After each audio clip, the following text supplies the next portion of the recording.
Hi, hi, folks. It's me again, Dalton Mortimer, the Authenticator, and once again I am playing solo on this second part of the epic Dr. Fate trilogy here, or rather, the epic Dr. Fate, Dr. Strange trilogy. Excuse me. Hopefully that doesn't expose too much of a bias on my part. And today we will be answering that most inimitable of geek questions, namely the versus question.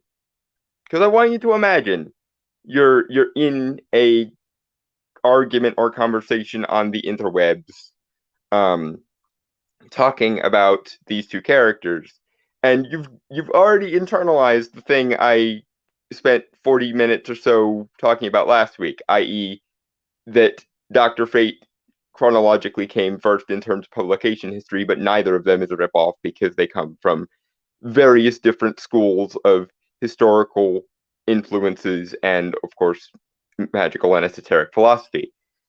And then, what do you suppose, providing you're in a space full of filthy casuals, is the next question for you in this instance?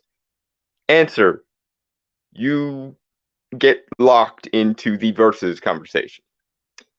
And seeing as that is the next uh, port of call for a filthy casual LARPing as a fan, we're going to endeavor to try and put a definitive close to this, a definitive answer to this versus question, shall we?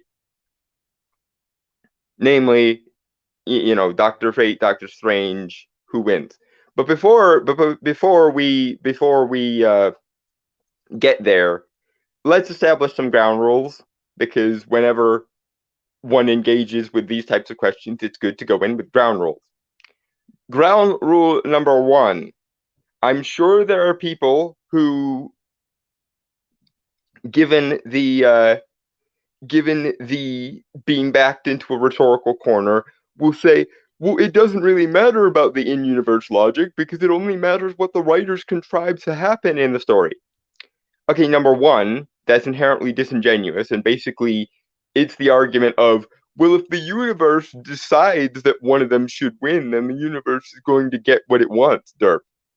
And number two, that's not a substantive answer to the fucking question. Is the main problem I have with it. I.e., when people ask this question, they're not asking who would win depending on who was having a bad or off day that day because the writer said so.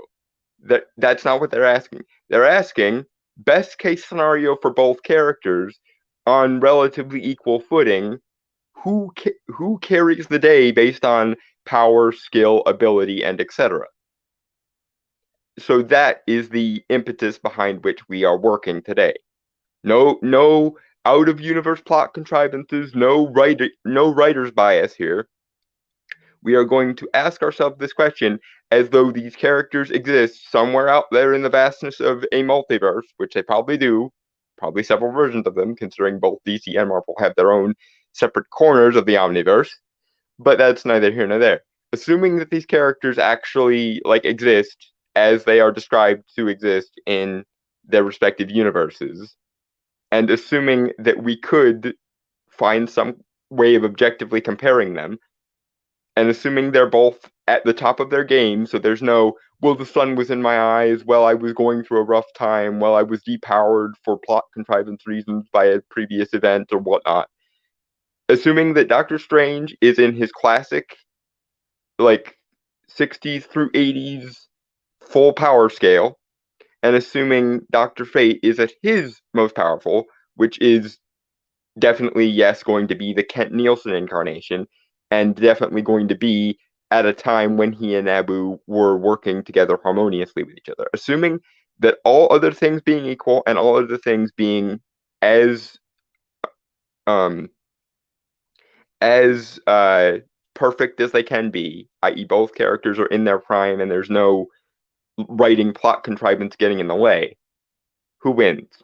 Second rule, and this is something I want all you guys in chat to hold me to, is I personally have a pro Dr. Fate bias in this case. I fully admit that. Granted, I think my bias is based on an objective understanding of the characters, because generally speaking, Fate seems to be the more powerful of the two. But if at any point it seems like I'm being arbitrary or subjective, I need you to call me on it. Because subjectivity has no place in this discussion here, or at least no more place than it does in literally every artistic thing. I.e., I can't just go, well, he wins because I feel like he wins. I have to actually explain my terms and my reasoning. Otherwise, I'm being a bad host, and you are all free to call me on it. Okay. Third rule, we're not going to include too many artifacts because both characters have a large stock of artifacts. So, for the purposes of this discussion, we're assuming they have what they came in with, i.e., Fate has his helm, he has the Amulet of Anubis, he has the Cloak of Destiny, and Strange has the Cloak of Levitation and the Eye of Agamotto. And for all intents and purposes, that's gonna be about it. Because if we sat here and included all of the various artifacts and spell books they can rely on, we will be here until after the heat death of the universe. And I would like this video to actually be a semi reasonable length. So yeah, no. This video is going to be a finite length, and therefore they have the artifacts that are necessary for them to function at their optimal best, but they can't go to their bullpens and grab, the various weapons of Deus Ex Machina that they might have at their disposal. Fate has his helm, Strange has his amulet, and they both have their respective means of levitation, and Fate also has the amulet of Anubis, which kind of it's weird because even though Doctor Strange's amulet can do more, the helm is overpowered enough that I almost wonder if we should ignore the amulet of Anubis. But I'm not going to because it's a necessary part of Fate's character for him to function optimally.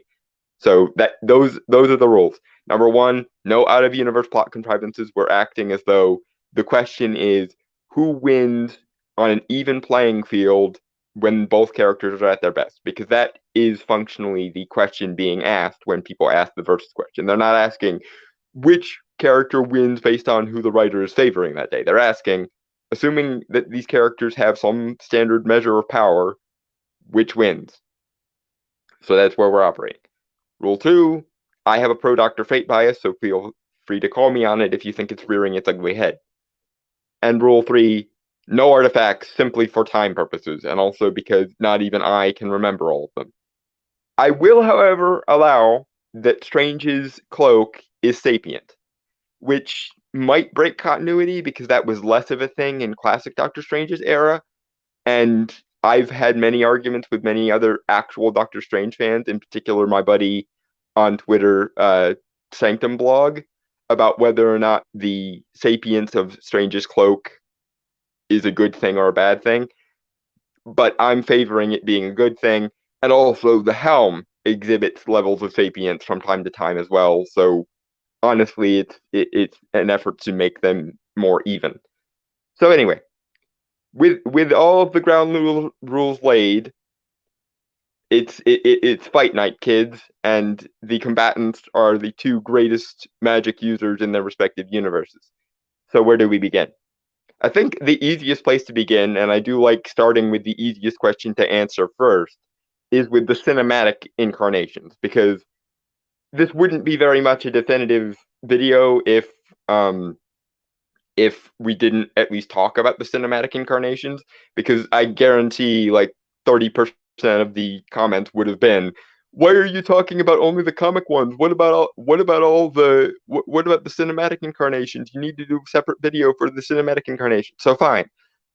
We're doing the cinematic incarnations first, A, because it's easier because they have fewer appearances in each, and B, because it's a lot it requires a lot less erudition and lore expertise. So cinematic Doctor Fate seen in Black Adam, cinematic Doctor Strange seen in 5 appearances so far, in the Marvel Cinematic Universe. And no, I'm not counting Supreme Strange, A, because that's a separate character, and B, because he's on a level that I'm not even sure could be equalized in any meaningful way. I mean, he ate a universe-destroying explosion from the Infinity Stones and absorbed that power. So that power alone is one thing.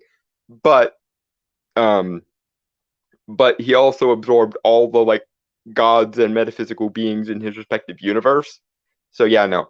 I will, however, put an asterisk there because there is a possibility for a win state, even in the Strange Supreme thing for Fate, which is the question of whether or not he knows how to remove the gods from Supreme Strange, or could convince him to remove them himself. Which, so yeah, that's the asterisk. So that's why we're not including Supreme Strange. We will, however, be including main continuity cinematic Doctor Strange in our discussion of the cinematic version. And with that knowledge, who is my conjecture would win in the fight between cinematic Doctor Fate, played by Pierce Brosnan, and cinematic Doctor Strange, played by Benedict Cumberbatch? And then I will go into my reasons because, again, I'm not going to allow my bias to just be what it be.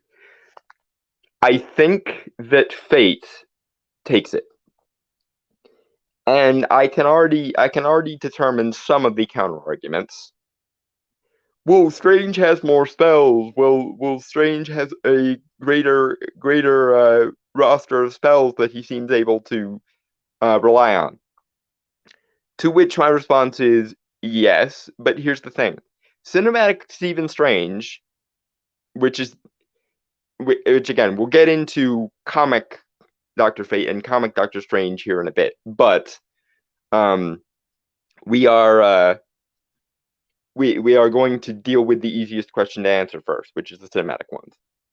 Cinematic Doctor Strange has a few notable disadvantages, even with his greater roster of spells. Number one, he seems to use his spells almost like one-offs, i.e., we never really see him reusing spells, with the possible exception of the Eldritch Whip, the Shield of the Seraphim, and his portals. So even though he has more spells, he doesn't appear to have a greater mastery in using them. Whereas Fate might only rely on a handful of spells, but he's very good at using them, and more to the point, using them tactically, i.e., to achieve the same end or different ends with one spell versus having 500 spells that all do one very specific thing. Also, the main reason I think Fate takes it is actually more of a character reason. Namely, that unlike his comic book counterpart, Stephen Strange of the Marvel Cinematic Universe has not been made wiser by his practicing of the mystic arts. He's not become more humble, he's not become more measured, he's not become more erudite and monk-like. Um, whereas Fate definitely does, and definitely has, become the archetypical wise old wizard through his studies and through his lifespan. And I'm gonna sort of spin this off into a conversation about experience, because this is kind of where it gets difficult to define. Because we know that Dr. Fate has, I believe the number given in Black Adam is 120 years of experience, which actually does sort of follow, because if he was um around like 9 to 11 in 1920, when they would have discovered Naboo, and then Naboo spent 20 years raising him in the mystic arts, and then he had almost a century's worth of experience as Dr. Fate, then we can conclude that Black Adam's timeline is actually fairly concordant with the comics timeline, and therefore Fate has been being Fate for around 125 years. Whereas Strange, and this is the counter argument that I'm sure some of you are saying, and no, I'm not looking at the chat yet. You guys know the rules. I don't look at the chat until after the actual topic of the live stream has passed, so that I don't get distracted by the chat. Strange is a tricky case because we know from the time loops that he is experienced with Dormammu and the time loop that he experienced on Titan during the events of Infinity War. He has gone through many time loops, and we know based on What If, where that Strange uses the time loop and we actually see him living through it repeatedly. If we assume that's consistent, and I see no reason not to, especially because it helps Strange in this argument, if we assume that both time stones function relatively similarly, and therefore, in order to go through a time loop, you actually have to live through the events in the time loop over and over again. If we assume that, and we assume that the Thanos time loop, the Titan time loop, goes through the events of about that day, i.e., from the time that Strange cast the save point spell on Titan up through the end of the movie over and over and over again. That means that his 14,605 time loops equate to 14,605 days, which, unless I'm misremembering my math that I did a long time ago with regards to this, that's around 83,000 years worth of time and some remainder days left over that I don't quite remember, that Strange has lived doing that same day over and over and over again with various variations. And I'm just going to guesstimate that the Dormammu time loop was about the same length, but because each time loop only amounted to a few seconds each rather than around a day each, then we can conclude 10,000 years more, give or take, in terms of time. However, given that Strange repeated the same events over and over, and responded to those same events over and over in both cases, I don't think it's quite fair to equivocate 125 years of living through experience as Dr. Fate versus Strange having several thousand years of experience, but only in those specific circumstances. I.e., he may have had around 90,000 years of experience, but they were all doing very specific, very narrow things, and they weren't adapting to individual cases or individual circumstances. So, I still give the edge to Strange or to Fate with regards to with regards to the experience point. Also worth noting, a couple of things that wind up in Fate's favor are the fact that he can read minds, the fact that he can see the future, which at this point in Doctor Strange's arc he cannot do because no more time stone.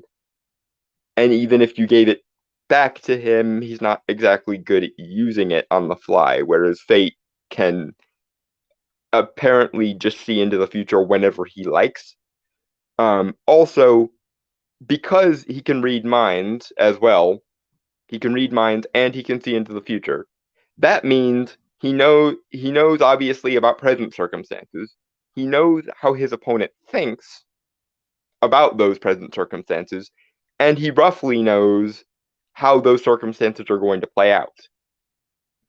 So, assuming he has enough power to influence present events, he can essentially get the drop on just about anyone by virtue of, I can both read your mind and see into your future. Therefore, I know how you're going to behave and what that behavior is probably going to lead to, roughly. Also, it is worth noting that there is one massive advantage that Fate has just on a power scaling level, which is he can bilocate, whereas Strange can only astral project as far as we know. By which I mean, that when Fate does his equivalent of astral projection, it's not the standard astral projection where your body goes limp and you are basically defenseless. It's what we in the industry refer to as bilocation, which is less about projecting your astral self out of your body and more essentially creating an astral duplicate so that your main body can continue to do things while your astral self is out there astraling around. So that's a considerable advantage. And and we've also seen that not only can Fate do that, he can also cast while he's in that state. Whereas Strange has a lot more difficulty casting when he is in his astral form. The cinematic one, anyway. The comic one is something we will get to in a minute. But cinematic Stephen Strange versus cinematic Kent Nelson, I give the edge to Kent by way of skill, by way of experience, and by way of just personality, because again, one of the main differences between the two cinematic versions is Strange's life choices have not made him wiser, Kent's have. And being a magical practitioner of necessity, especially a master one, requires a certain level of wisdom. That in and of itself gives Fate an advantage. So that's my case.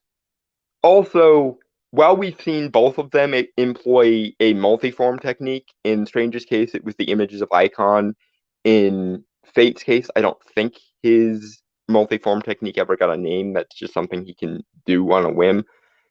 It seems to me, from watching Black Adam and from watching all the appearances of Doctor Strange up until this point in the MCU, that Fate is better at using it because he actually is demonstrated to allow his various multiforms to do different things. Whereas Strange's multiform technique seems somewhat limited in the MCU by virtue of the fact that not all the Stranges appear to have to do the same thing, rather than being able to act independently of one another. So that's a variable to be considered as well. And before anyone goes, but my mirror dimension, here's the thing.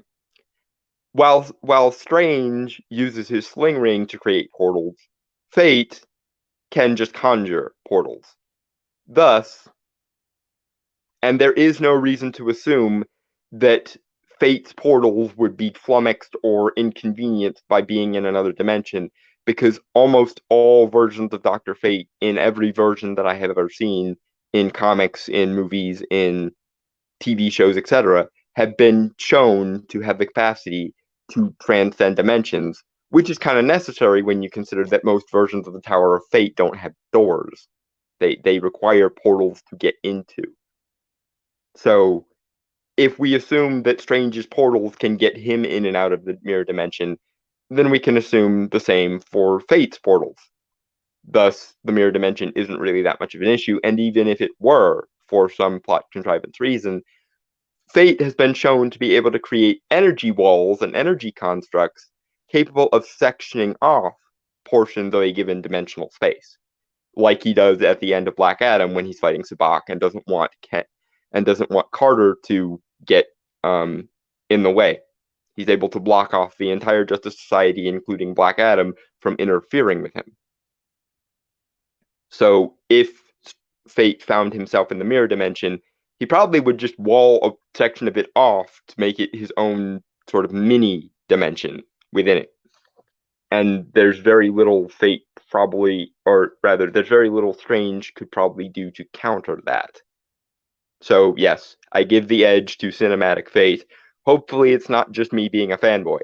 His personality is an advantage, his powers are an advantage, his experience is an advantage, and several of his powers allow him to do things that Strange cannot do. Thus, the edge goes to Fate. And that's not even throwing in the fact that one of Fate's powers is his strength, stamina, and invulnerability are mystically augmented, whereas Strange's are not. So there's that. Now on to the more labor intensive question. Who wins with regards to the comic incarnations? I'm going to cheat just a little bit rather than going off of everything that both of them can do, because again, I want this video to be over before the heat death of the universe. Um, and we're going to go to some of their most extraordinary or grandiose feats and try to essentially scale them. Because you have one of one of classic Doctor Strange's foremost exhibitations of power and mastery was one time when Galactus showed up. He literally snapped his fingers and sent Galactus to another plane of existence. That is remarkably impressive. That is power that cannot usually be argued with. However, there is actually one thing that Fate did that is slightly more impressive. And here's the glorious part. It's scalable to the Marvel Universe because of times when the Marvel Universe and the DC Universe have crossed over. Isn't this glorious? And that is, of course, the the example found in the last true Doctor Fate story, which is known as Day of Vengeance, which was a crossover event where, long story short, the Spectre was without a human host for too long because of the machinations of a being named Eclipso. And then because the Spectre was without a human host for too long and therefore was not connected to humanity, it went insane and decided that the most just thing it could do to balance the universe was kill all the magic users. And naturally, this brought the Spectre into conflict with Dr. Fate. Now, something to note about Day of Vengeance. By this point in the continuity of Dr. Fate, the enchantments that I just mentioned that keep Dr. Fate ageless and immortal and capable of wielding large amounts of pure magical energy are fading, and Kent is dying. And rather than see his adoptive son die, Naboo, at this point, and only this point, mind you, decides that he is going to take possession of Kent's body so that he can take the burden of wielding the magic directly on himself so that Kent does not have to. And this alone was the impetus behind the possession retcon. And I'm not going to get into it now because that's partially what part 3 is going to be. Part 3 is going to be in-universe continuity and the highs and lows of the various of the characters and how they were both eventually slowly killed by bad writing and retcons and how I would fix them. But that's not the port of call for today. Today we are talking about the versus question. So at this point during Day of Vengeance, yes, Naboo is possessing Kent, but it is for personal, character motivated reasons, and it's supposed to be temporary. Point being, though, at this point, Fate goes up against the Spectre and prevails against the Spectre, even though it does eventually end up killing both Kent and Naboo. And then Naboo, as he lays dying, declares the 9th age of magic is over and the 10th age of magic has begun, but that is never followed up on in any part of the continuity of DC after this point, which is why I groan and whine every time it gets brought up. But point being, even though it resulted in both Kent and Naboo dying, they were able to defeat the Spectre. And that is significant because at one point in the comics, the Spectre became aware of the existence of a multiversal being within the Marvel Universe known as the Living Tribunal, whose job is to balance out magical energies for the entire Marvel multiverse, and is second only in power to the one above all.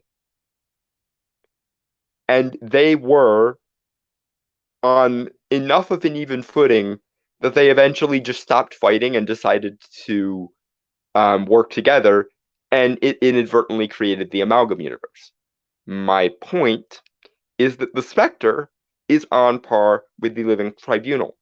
And the Living Tribunal is a being powerful enough that during the events of the actual Infinity Gauntlet storyline in the comics, at one point, Adam Warlock steals the Infinity Gauntlet, and the Living Tribunal shows up and is angry and snaps his fingers and turns off the Infinity Gauntlet, but only specifically if it is wielded by Adam Warlock, which basically means that he personally was able to lock out Adam Warlock from using the Infinity Stones with a snap of his fingers. That is an incredibly powerful being, not to mention, unlike most of the other cosmic entities in any given Marvel universe, there's only one living tribunal that oversees all of the multiverse. There's only one living tribunal. There are however many universes there are versions of Eternity. There are however many universes there are versions of Master Order and Lord Chaos. There are however many versions there are of Mr. Steph and so on. But there is only one living tribunal in the entire uh, in the entirety of the Marvel multiverse, and it is also second in command only to the one above all, who is basically the Marvel Universe surrogate for the Abrahamic or monotheistic God. And then, of course, the Spectre is a piece of the Presence's consciousness. The Presence being the DC multiverse equivalent of the Abrahamic God. Thus, we can confirm that they are on par with each other, and we can also confirm, by way of Day of Vengeance, that even though it killed them, Fate did manage to defeat the Spectre, who is on par with the Living Tribunal, who is a being that classic Doctor Strange did not even try to defeat, because he is a multiversal entity, and even though Strange is incredibly powerful, his powers are somewhat limited by some level of scale. Like, he can go up against any given universe's version of Eternity just fine. Or, like I said, he can snap Galactus into another dimension. But the Living Tribunal is a no-go for Strange. And thus, I think it's reasonable to conclude that at their most powerful, i.e. when both characters are firing on all cylinders, even classic Doctor Strange would have difficulty defeating Dr. Fate, because Dr. Fate was able to defeat the Spectre, even though it cost them, it cost both aspects of Dr. Fate, the intelligence of Naboo or the spirit of Naboo, and Kent, his adopted son, their lives. So even if it does become a knockdown, drag out, one of them wants the other dead fight, Fate can match the powers of a being who matches the powers of a being that Strange fears, and supersede them, because need I remind you that Fate actually did win the fight against the Spectre, even though he died afterwards. So, and mind you, this was a version of the Spectre who was without a human anchor. So this is a version of the Spectre who is even less tethered to humanity than he, under normal circumstances, would be. So this is the Spectre unbound and raw to the point that he is mostly capable of destroying basically all the magic users in the DC universe. So therefore, we can somewhat conclude that Fate would win. However, there is an asterisk here, and I'm sure some of you have plotted it, which is, during that period, Naboo was possessing Kent's body to spare him the vagaries of magic. Thus, is it really fair to say that that version of Fate would win when it's literally Strange fighting a deity? And I will give you that. I will give you that. But even so, there's a difference in how the magics of Doctor Strange and the magics of Dr. Fate work, even if we're just talking about Kent. Because Kent did not learn individual spells bit by bit like Strange did. Strange learned individual spells bit by bit. Fate, on the other hand, under the tutelage of Naboo, was able to, and this is something that goes all the way back to the origin issue of Dr. Fate, because again, something I mentioned last week, Gardner Fox was an H.P. Lovecraft fanboy, and H.P. Lovecraft did this thing very often that was kind of similar to Clark's Law, because he didn't like supernatural things being directly supernatural. He kind of preferred them to be preternatural. But as a result of this, H.P. Lovecraft fanboyism, which did eventually kind of go by the wayside and Fate became a more standard magical practitioner, one of the descriptions of the magic that Naboo taught to Kent in the origin issue of the character, mind you, More Fun Comics 67, which isn't the same as the first issue, because that was More Fun Comics number 55. But in his origin issue, Kent describes his magic as being able to manipulate the raw energies, the raw atomic energies that bind matter together. So in other words, he can manipulate fundamental energies of existence on such a level that he can literally control the magic that exists between matter or between atoms that binds them together, which is somewhat similar to what would later become stupidly overpowered in the form of Dr. Manhattan, because that's his main power. His main power is he can control superatomic or subatomic energies. And if we can assume, even though the writers of Doomsday Clock completely forgot about this because nobody understands the character, if we can assume that Fate's original magic is in any way comparable to that, even if it's somewhat limited, Fate can control raw magical energy. Now, granted, this and it's so fundamental that it binds into the nature of existence. But even assuming that it's minimal, that is much, much more fundamental, and in some ways it's kind of a weakness, which we'll get into in a second. But it's more fundamental than what Strange does. The way Strange magic usually works is his magic is what we in the industry refer to as invocatory, meaning that he borrows energy from other beings, other higher dimensional beings or deities, and channels it into himself and then out through his spell work. This does give Strange somewhat of an advantage because manipulating the fundamental forces of creation like Fate does, or the fundamental forces of existence like Fate does, is extremely taxing to Kent. And therefore, there is a possibility that if Strange can keep the battle going for long enough, he can essentially wait Fate out. But as we just went over in the summation of Day of Vengeance, Naboo is more than willing to, if he finds his adoptive son dying, to take over, to take the driver's seat and bear the strain for him. And if that happens, Strange is done, because we just went over.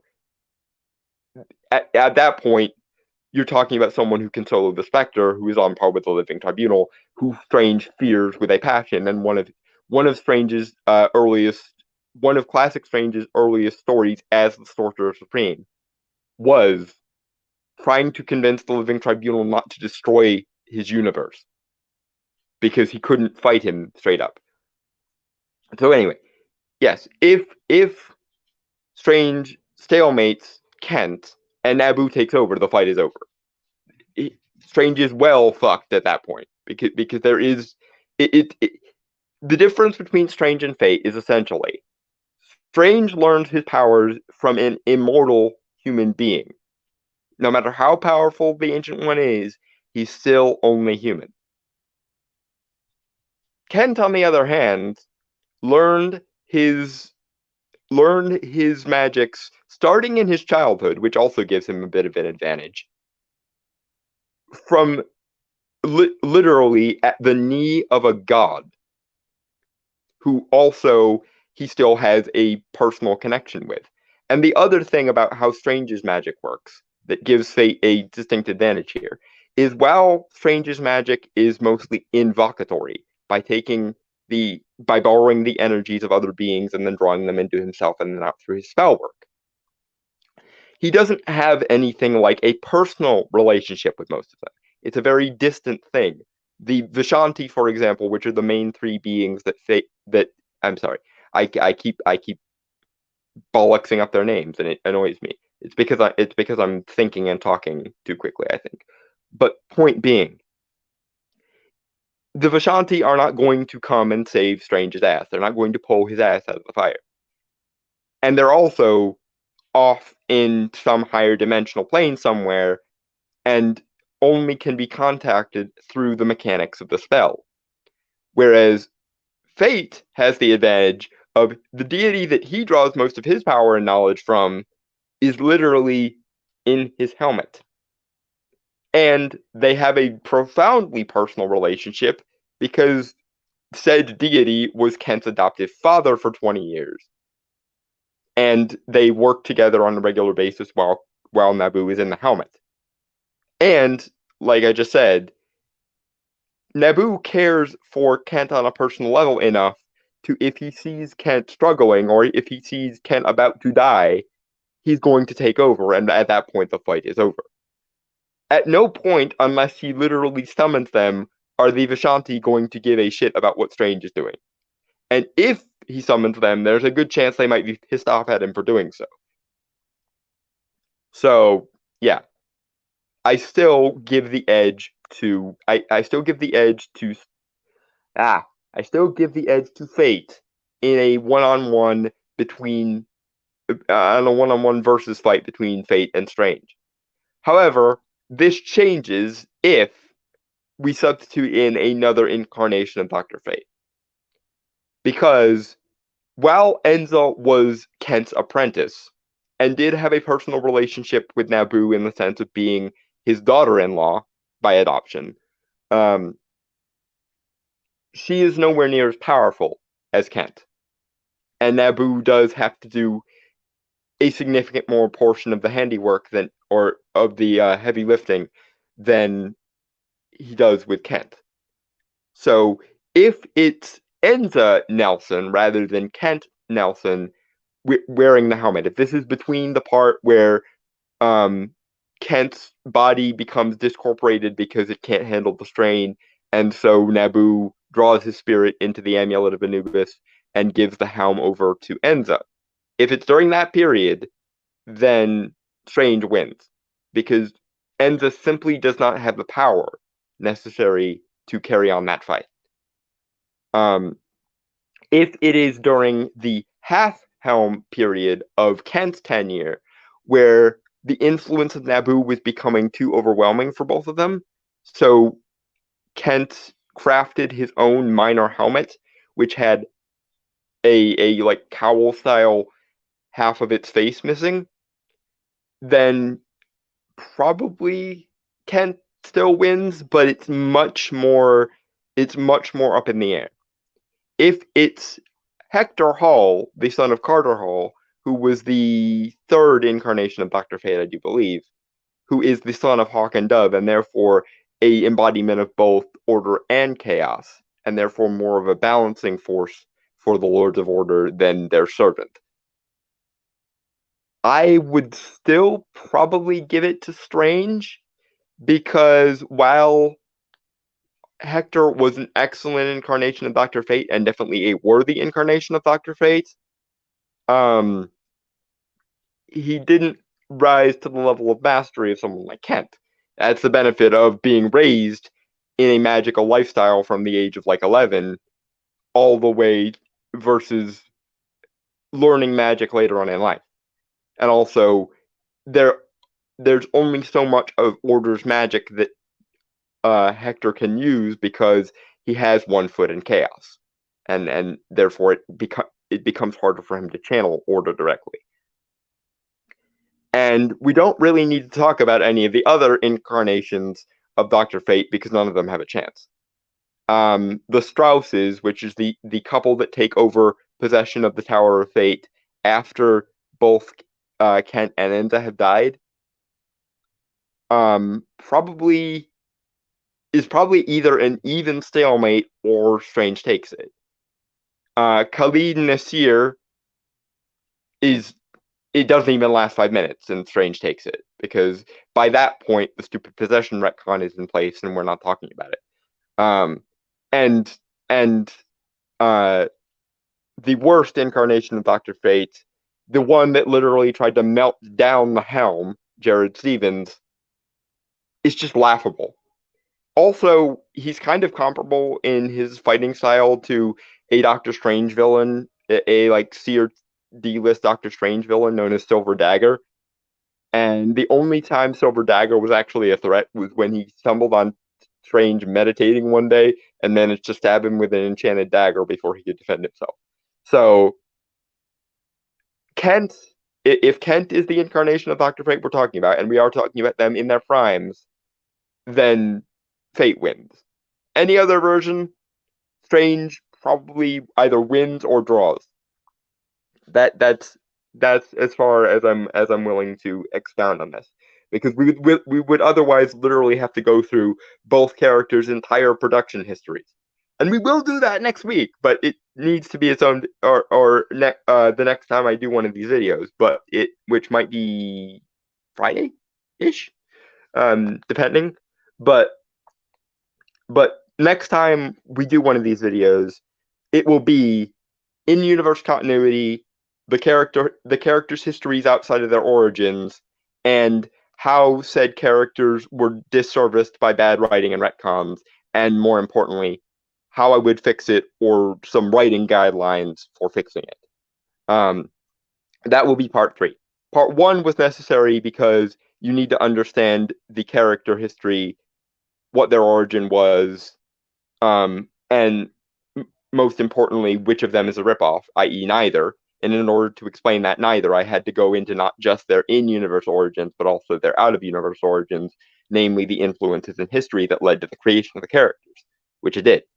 This one was necessary because in the annals of filthy casual late Johnny Come Lately fan culture, the versus question is is the next question after we've established the who came first, who ripped off who, origin of characters, character identities thing. 9 times out of 10, the internet jumps right to the okay, so who would win in a fight question, and that was the purpose of this video. Next time we get into the nitty gritty, and I explain to you why I love these characters, how their history is so amazing, and how it became so amazingly befucked. And on that note, I suppose it has come the time where I read the chat because I'm out of here endeth the lesson, ladies and gentlemen. But let's see what y'all have said in the comments here.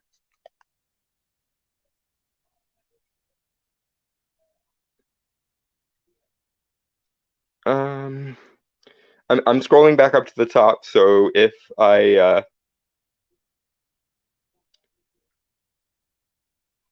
yeah, Ahsoka, as I said at the beginning, I'm flying solo on this one because let's face it, E probably wouldn't do a 3-part series on Doctor Strange and Doctor Fate specifically, what differentiates them and why they're awesome. I, however, would do exactly that, and am doing exactly that. You guys probably are less familiar with this here because normally when E lets me fly solo, it's over on the movie channel. But I asked him if I could do a 3-part series on Doctor Strange and Doctor Fate, and he said yes. So here we be. Uh, do, do, do, do.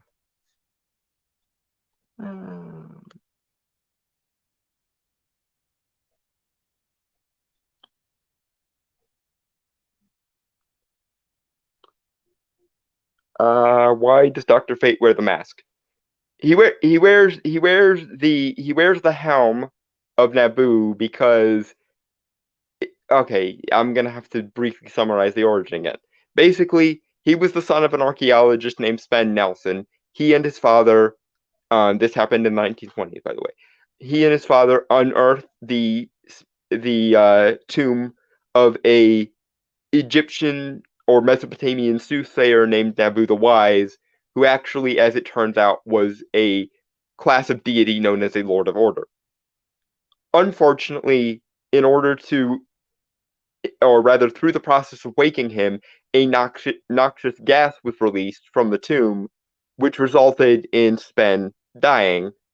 And obviously, since Kent was around the age of like 9 to 11 when this happened, he breaks down crying because his father is dead. Naboo sees this, takes pity on the boy, temporarily suppresses his memories of his mortal father, and then raises him for 20 years, also teaching him magic. And after a certain point, uh, Naboo's physical body was waning, and he needed to reascend to godhood to get his power back. So he allowed those memories to resurface in Kent. Kent has a lapse of "you killed my father" emotion, and kills Naboo's physical body. But rather than ascending to back to his status as a full-fledged god tier level Lord of Order, Naboo makes two decisions. One, the mortal plane itself needs a magical protector, and two, I need to stay around to look after my adopted son. So he crafts the Helm of Fate to house his spirit so that he can maintain a connection with Kent and also the mortal plane, and essentially be an advisor to Kent.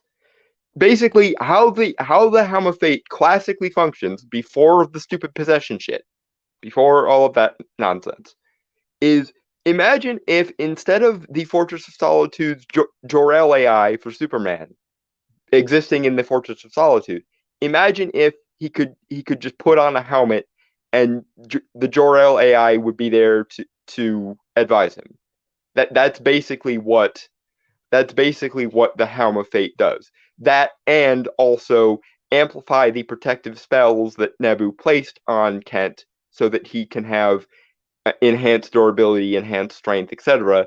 And also so that he can mitigate the channeling of magical energy, because channeling raw magical energy into a human body drastically diminishes it. That's the classical reason why Fate wears the Helm of Fate. And then at one point, because you can't stick a deity's mind next to a mortal mind for too long without some overwriting happening, because it's like trying to put a supercomputer, it's like trying to place a supercomputer's worth of information on a flash drive. Naboo's influence does become too much for Kent to handle, and he crafts the half helm to mitigate that a bit, although it drastically diminishes his powers somewhat. But we'll get into that more next week. Let's see. Or I'm sorry, no, it wasn't Ahsoka who asked that. It was Glinter who asked that. I'm sorry. Your profile pictures are both vaguely gray, and being as I'm doing this on my phone, the type is very small, so I wasn't looking directly at it. So I assumed it was Ahsoka, but it was Glinter. Um. Uh.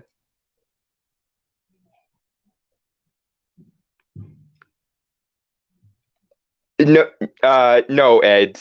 Harry Blackstone Copperfield Dresden is not better than uh, than either Dr. Fate or Dr. Strange. Dresden is relatively on par with Constantine in that they are both street level magic users. Both Fate and Strange in their classic incarnations go to fundamentals of reality cosmic levels. And if you're talking about the stage illusionist Harry Blackstone, then I'm not even dignifying this with a response. We already established my hatred for stage illusionists because they're a bunch of well poisoning fuckwits last episode. when you guys got me off into a tangent or two that probably will get me yelled at by Eve if he ever sees it. Anyway, we're not doing that again because we already did it. So stage illusionists should just stop calling themselves magicians, period. But if we're talking about Harry Dresden, as in Harry Blackstone Copperfield Dresden, no. Neither he nor Constantine is anywhere near the level of Doctor Strange or Doctor Fate when they are at their best.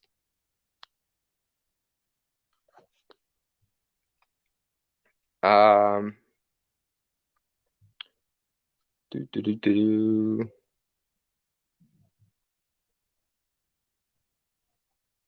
Um, in theory, the Vishanti will power up any wizard who invokes them. Personal favors require some. Yes, Pablo. Yes, that is very much the truth.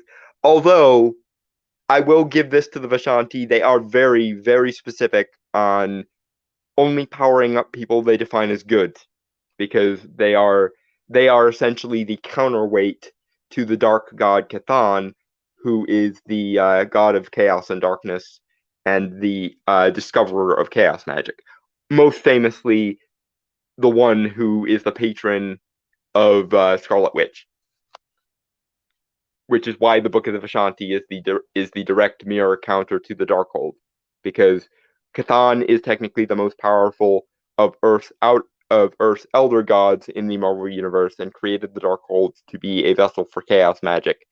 And his sister Ajtur, who is the second most powerful of Earth's primordial elder gods in the Marvel universe, um, and her two friends Agamotto and Hoggoth decided that they would merge their forces and act as a counter to Cthon, creating the group known as the Vishanti, and then later, of course, the Book of the Vishanti, which they bind together with a binding spell so that any spell that is written in the Darkhold will automatically derive a counter spell in the Book of the Vishanti. But that's a topic for another day. But point being, Pablo, and I think this is referring to my rant about how Fate has an advantage because Naboo is personally involved with him and also personally close to him, whereas the Vishanti don't meddle. Yeah, if Strange was to try to incentivize them to meddle, um, it would require some sort of bargain, whereas it wouldn't so much with Naboo. Naboo would do it of his own will. Also, as we established in the power comparison portion of the stream, Naboo is on par with the Spectre, and the Spectre is on par with the Living Tribunal. And the Vishanti are very powerful, but they are nowhere near as powerful as the Living Tribunal. So there's that. So even if Strange somehow managed to get a favor from one or all three of the Vishanti, it would not be it would not even still it would not be a fair battle. Um,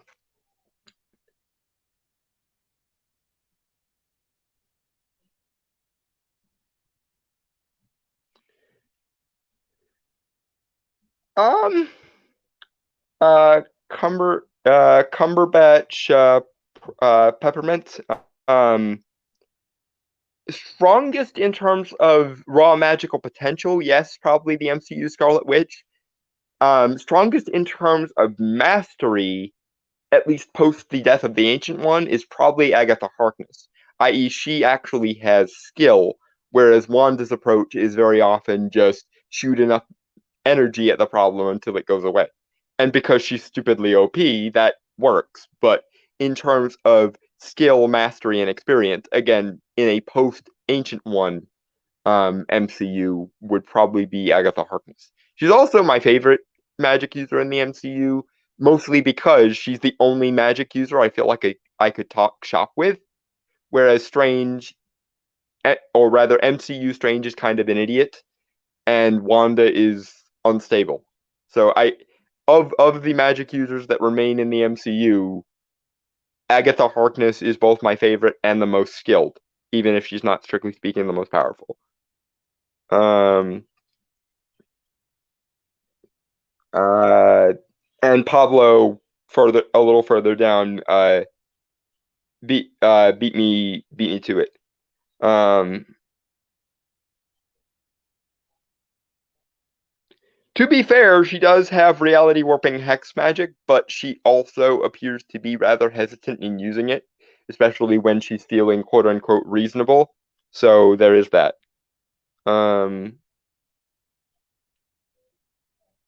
and and as I just explained, Pablo's comment does apply to the MCU one specifically. Um, at this point post Multiverse of Madness, there's actually a very little difference between MCU Wanda and Comics Wanda, other than Comics Wanda being more powerful. Um, do do do do do do do.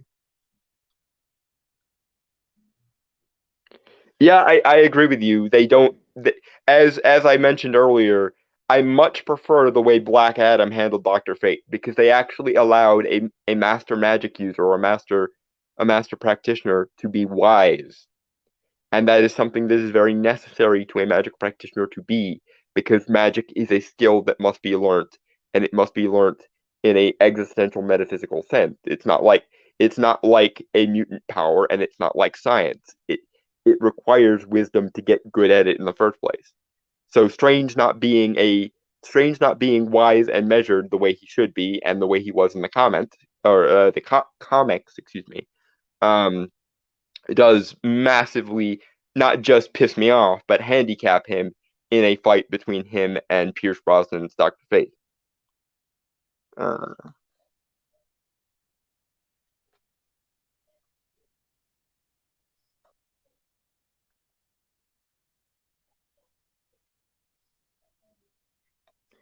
well, even so, Mandrake the Magician is on par with Zatara, which is still nowhere near as powerful as Fate. So even so, even Zatara or Mandrake the Magician would not be anywhere near Fate or Strange's level.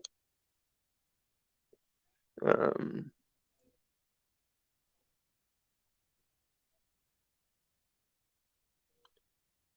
strongest in terms of how they were portrayed in the movies. I mean, again, I give the as far as the Marvel universe, um I give the edge to Agatha on that one because again, she's the only magic user so far in the MCU that hasn't found a way to piss me off. And that I feel like I could talk shop with.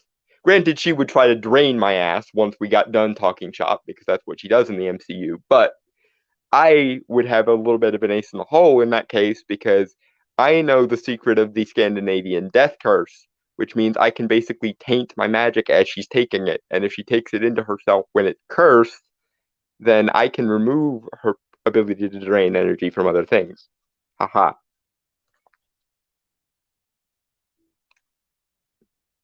So yeah, even in that case, even in the case of Agatha being dangerous, she still pisses me off less than Strange, Wong, and Wanda do so far. And Mordo and Loki don't even Loki cinematic universe Loki is barely even a magic user period because he relies too much on Arthur C. Clarke style technology rather than just straight up sorcery. So Loki barely even counts as a magic user half the time in the MCU.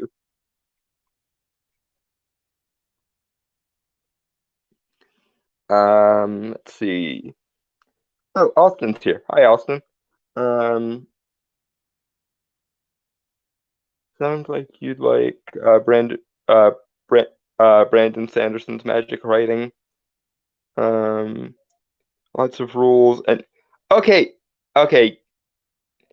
Curse you people for putting me on tangents, but since you mentioned the Brandon Sanderson thing, what I've seen of him, I don't like of him because he seems to be one of those writers who assumes magic doesn't have an IRL definition and therefore he can make up his own, which is bullshit. I'm all for magic being refined and having rules and shit, but I would prefer those rules be rooted in actual esoteric philosophy. Because whether you believe magic categorically exists or not, it is a field of study that has been with humanity for hundreds of thousands of years and possibly millions, considering we know that Neanderthals used their cave paintings as some primitive form of sympathetic magic, and we know that Australopithecus uh, man buried his dead, which means that he had some knowledge of the metaphysical. So I prefer magic when its rules are more in the lines of accuracy than in the lines of I just made up my own rules. Um, that being said, very often, because a lot of people assume that magic doesn't have an IRL definition, the people who try to rationalize magic wind up being accurate without even realizing it half the time, because they essentially try to steel man their own personal straw man of magic. And when you try to steel man a straw man, you might not always get 100% something that resembles a man, but you get closer to a man than you think. Like, for example, Terry Pratchett was a fairly militant atheist or anti-theist for most of his life. And yet, I've actually been able to take pointers from characters in his Discworld novels like Tiffany Aching and Granny Weatherwax. Because whether he realized it or not, he accidentally wound up being accurate. To be fair to Terry Pratchett, though, he also does a bunch of research, or he also did a bunch of research into real world mythologies and real world magic systems, which probably had not an insignificant amount to do with it. Um, yeah, again, I doubt Anglantine would do a 3-part character spotlight on what differentiates Doctor Strange, Doctor Fate, and their various continuities. So if it's a magic user in the title, there is a good chance I am behind it. Mwahaha. And you guys would be more familiar with me doing things solo if you subscribed to I Love Movies. And even though Anglantine isn't here, I'm more than willing to assume that he would want me to shill for I Love Movies. So everyone go and subscribe to I Love Movies as well as I Love Comics if it's something that you feel like you'd be interested in. Also because there's more of me doing solo things if that's something you'd be interested in. I don't I don't really get why you'd be interested in that, but apparently people are. So yeah. Um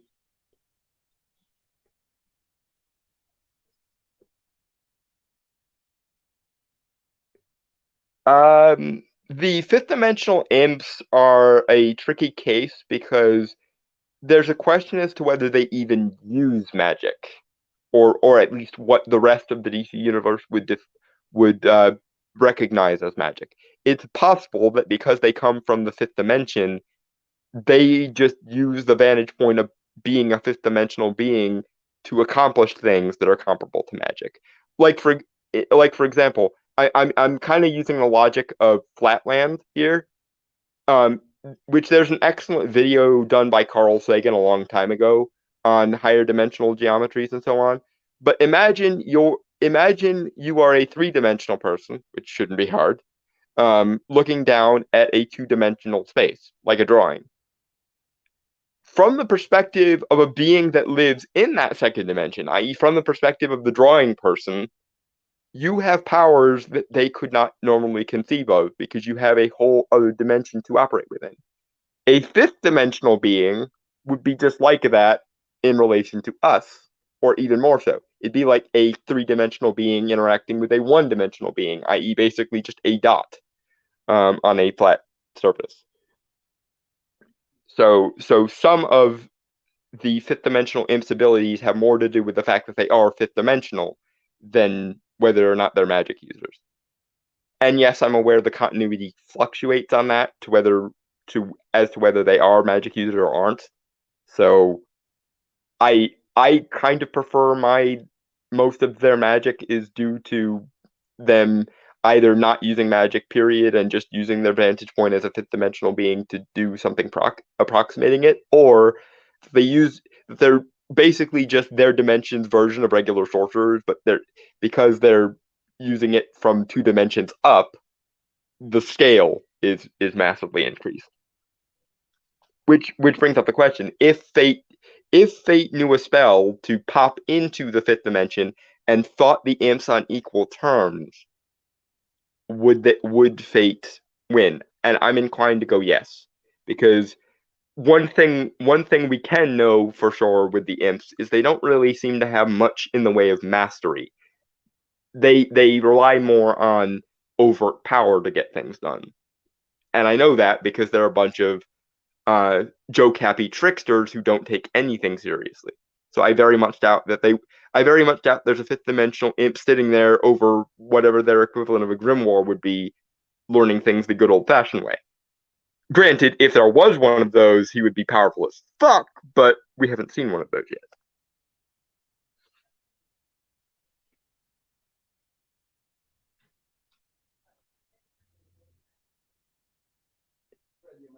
Um,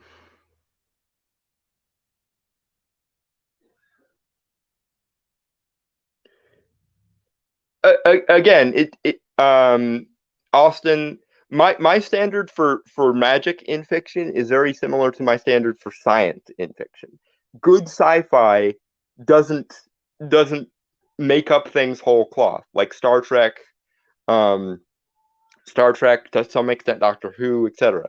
They take things that already exist or already make sense within what we know of science paradigms, and they scale them up or make them easier for plot contrivance reasons.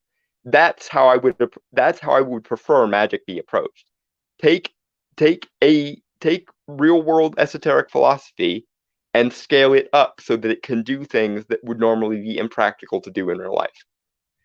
For example, there are two really great books on science entitled The Physics of Superheroes and The Physics of Star Trek. I believe they're by the same author, that go into basically how even things that seem unusual within comics are actually scientifically or physically possible.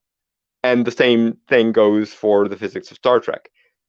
I would prefer if we started approaching magic like that in stories. And to be fair, some of the best um some of the best fictional stories I've ever seen do that basically already. Like I went over last week how I like one of the reasons I like comics is because they do treat magic somewhat seriously. Another great example would be something I ironically alluded to earlier, which is Jim Butcher's The Dresden Files. Now, just to be clear, I'm not saying you can't have setting specific rules or you can't get some things wrong, for lack of a better word, but at least having some basis in a rational paradigm would benefit fantasy fiction in exactly the same way it benefits science fiction, i.e., don't reinvent the universe. Take something that already makes logical sense and scale it up or make it easier so that plots can happen.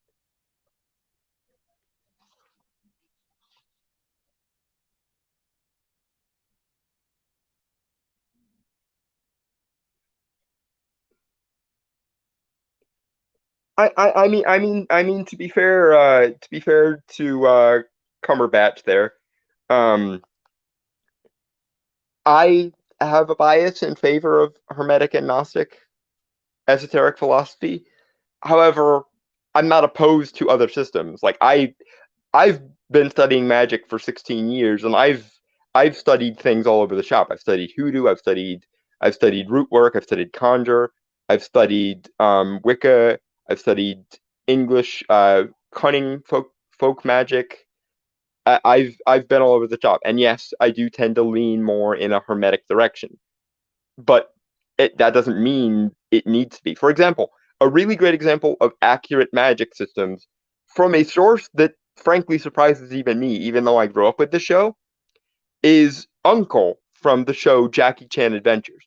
A lot of his magic is rooted directly in Taoist or Taoist or other Chinese folk magic systems or Chinese medicine. And for example, his famous incantation, Yumo Gwe Gwe Vai Di Zhao, is actually Cantonese, roughly translated, it means negative energies be gone, or negative spirits be gone. That's roughly what Umagwegwa Vaidizao translates into. And I appreciate that accuracy. So I'm not married to one particular system. I just want, in the same way as if you're making a story about cooking, you don't have to go buy a cordon bleu, formalized French cookbook. Um you can go by soul food rules, or you can go by Cajun and Creole rules, whatever. But it would be nice to at least have some deference to, this is a thing that nominally actually exists according to someone's paradigm. And like it's sort of it I guess what I'm saying is, don't reinvent the wheel when there's 500 different kinds of wheel to pick from. You can pick and choose, you can switch and swap, but please, for the love of God, don't act like it's a non-defined thing that you can just make whatever you want from. Magic should not be a synonym for Deus Ex Machina. That's, if Clark gets a law with his stupid and irrational, any sufficiently advanced science is indistinguishable from magic thing, which I hate and is wrong and is a philosophical clusterfuck. And someday we might get into why I hate Clark's law so much. But if Clark gets a law with that shit, then Dalton's law is, don't reinvent the wheel when there are 500 different kinds of wheels to pick from.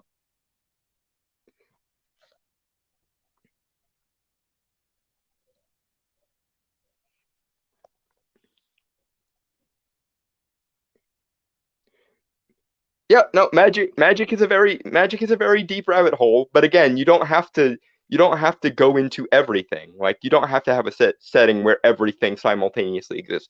I prefer those settings. I prefer, for example, settings where all the gods of all the different pantheons exist and coexist with one another, or all the creatures from all the different mythologies coexist with one another, and so forth. Again, um why I really like the Dresden Files.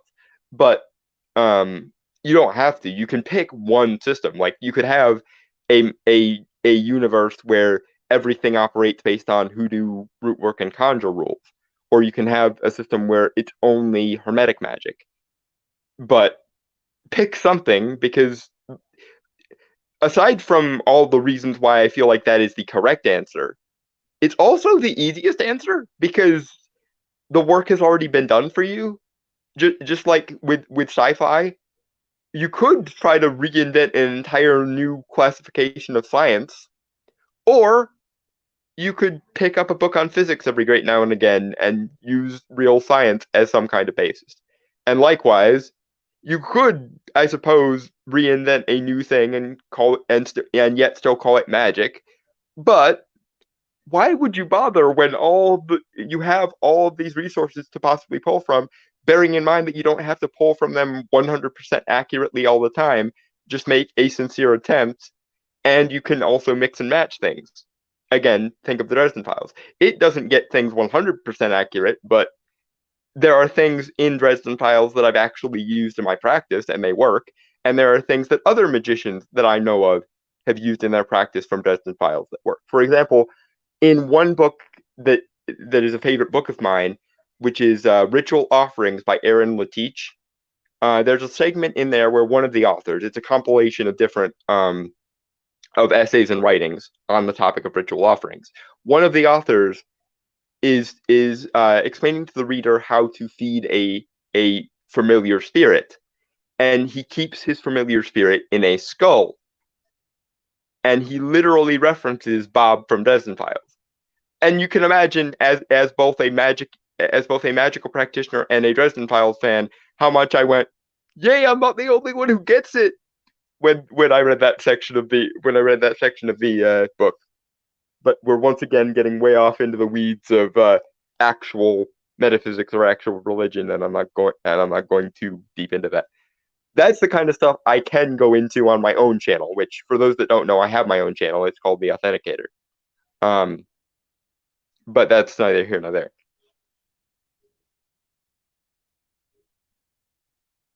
Uh,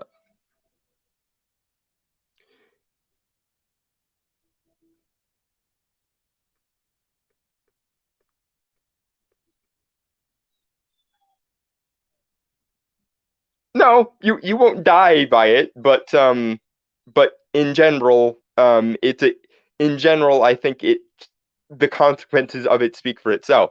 You will, however, possibly be subject to a boot to the head if you violate it, because that's how that works. And yes, Cumberbatch, they are all essentially variations on the same principles, just like cooking is. And this is an analogy I've used before, and it's an analogy I'll probably use till the day I die. If you take a master short order cook and a master Cajun cook and a master like cordon bleu certified French chef and you ask them to teach you cooking, they're all going to be teaching you different things, but the underlying principles are going to be the same. And the question of which is the better cook is wrong because they each have a mastery of a different section of the knowledge of cooking.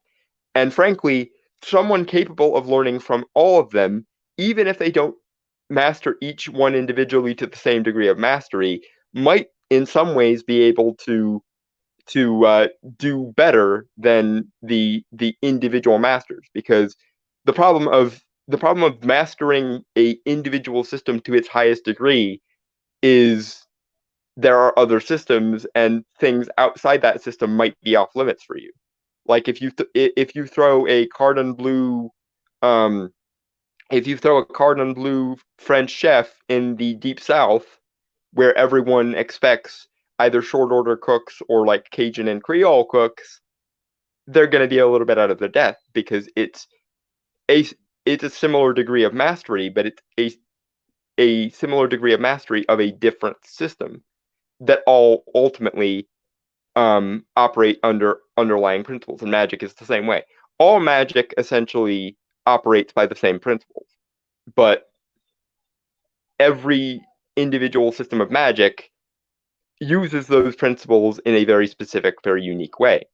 And the best option, and this is why I'm such a magpie with regards to magical systems, is I find it to be much more sane to go from hoodoo to hermetics to chaos magic to this to that to whatever, because it might give me less power from each individual element, but it allows me to have a much broader, more well rounded understanding of the underlying principles of magic, which I think are more important.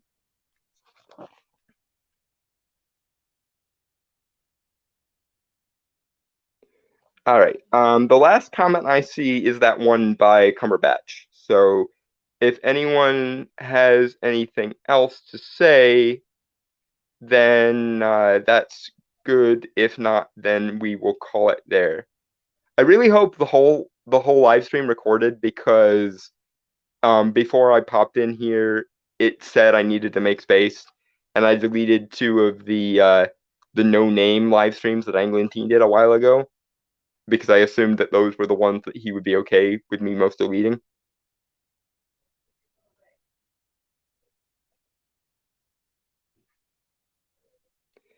I mean, to be fair, I'm not the first person to make that joke, Austin. I believe in one of the episodes of the Constantine TV show, um, Papa Midnight uh, sasses John Constantine by calling him a magpie of magic, which that is something I guess John and I have in common. Is that we prefer seeing the broader universal underpinnings of things rather than mastering one particular system because a hammer thinks everything is a nail, I think is how John puts it.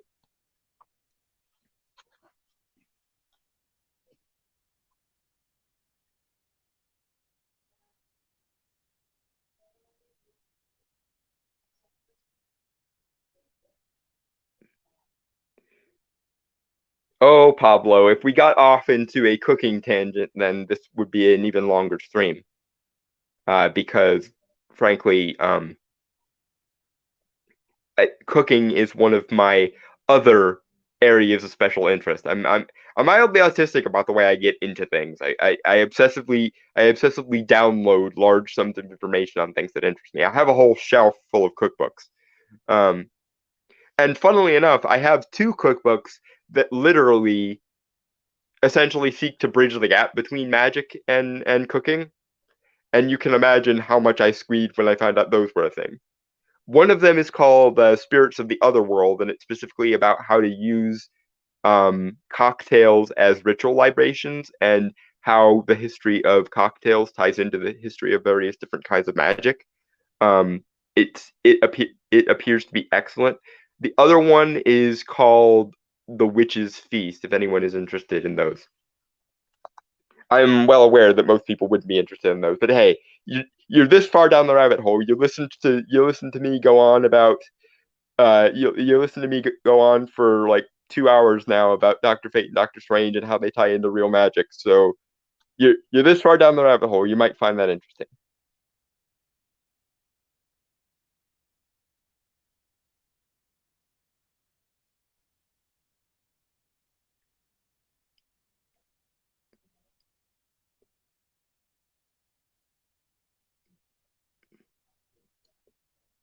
I assume you mean a witch's hat joke, Austin, and I actually don't own a pointed hat. I used to. I used to have like a wizard's hat, but I don't know what became of it. Besides, I prefer the still dignified but more subtle top hat. So there's that. Anyway, we've gotten off into the weeds. So unless anyone has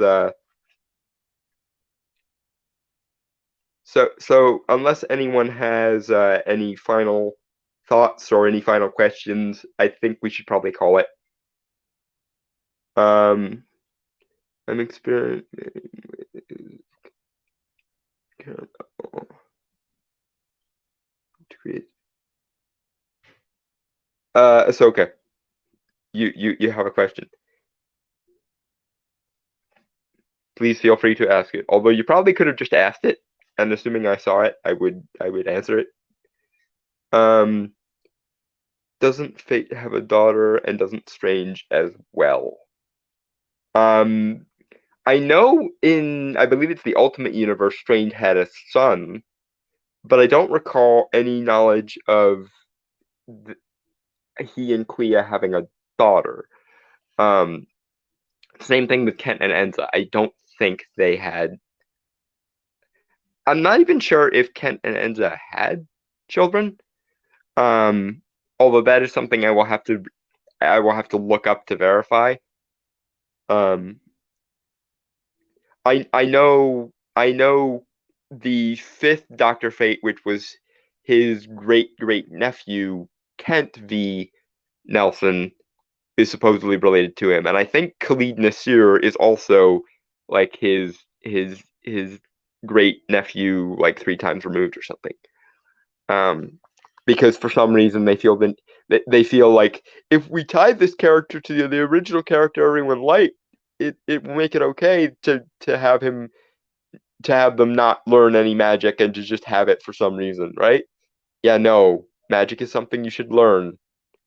No, no matter how natural your affinity for it might be, and I'm fine with certain characters having greater natural like affinity for it or having magic because of their bloodline. I am fine with that to some degree, but no matter how naturally gifted you are with a talent, you still have to hone that talent.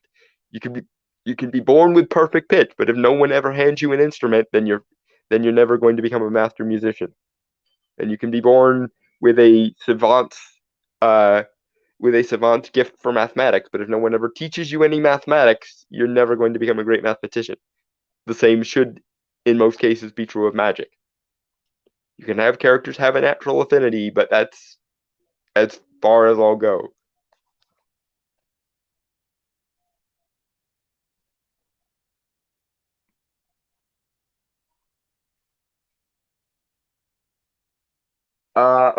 It's in the Jason is still dead timeline. Is that a version of the mainline universe, or was that in an alternate timeline? Because I don't remember. I do not remember. I don't even remember Kent and Enza having kids, so I don't think they had a daughter. Um, I'm willing to be corrected though, because normally after Kent and Enza die, I tune out basically the rest of the continuity, because that's when it starts getting stupid. Um, and I realized I just sounded a little bit like Dexter from Dexter's Laboratory right there. Stupid, but it is stupid.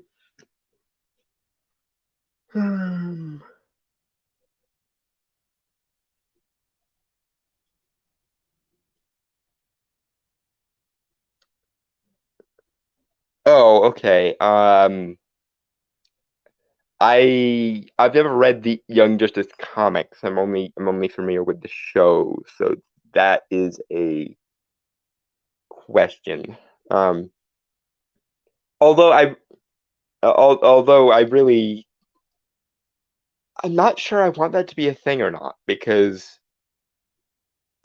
especially with it being a daughter, and I hate having to make that distinction because I don't like playing the SJW game, but in this day and age, said daughter would be a feminist mouthpiece and a Mary Sue, so I don't want.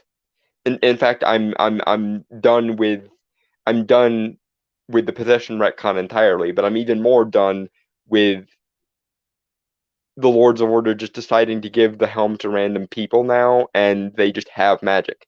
Because Kent and Enza both had to learn it, and Hector had to learn it, so giving characters magic just willy-nilly and having Naboo possess them like meat suits is bullshit. But that is something we will cover next time.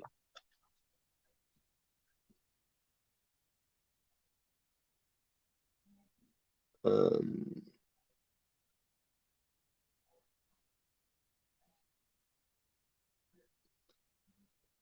uh, no, that's her father is Zatara. Her father is definitely Zatara, and he counts as a Doctor Fate only in the possession retcon sense.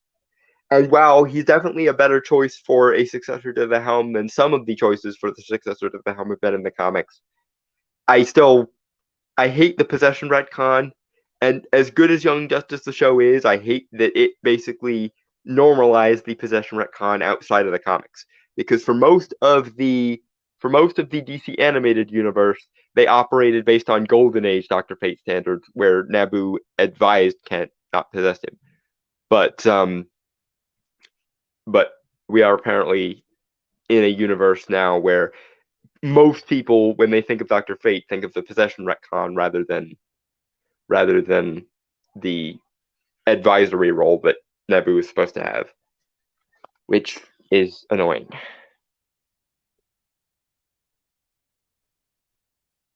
But no, Doctor Fate did not have even in that context. He had Zatanna before he became Doctor Fate. So no, that's not the equivalent of Doctor Fate having a daughter. Um, it's the equivalent of Zatara having a daughter and then becoming Doctor Fate at the very most.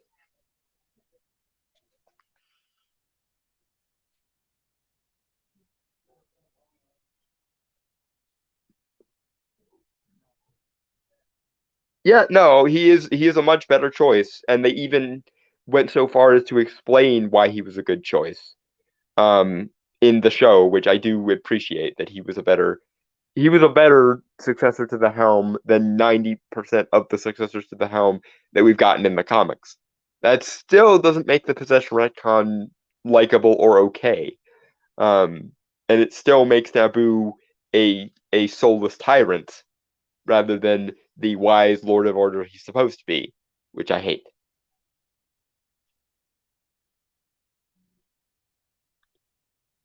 Um, I may or may not be involved in the stream later, but that probably is where we're going to have to call it, because we're already going uh, an hour 34, folks. So if you liked what was said here or what we discussed here, please leave a like and subscribe if you haven't, although I think most of you have.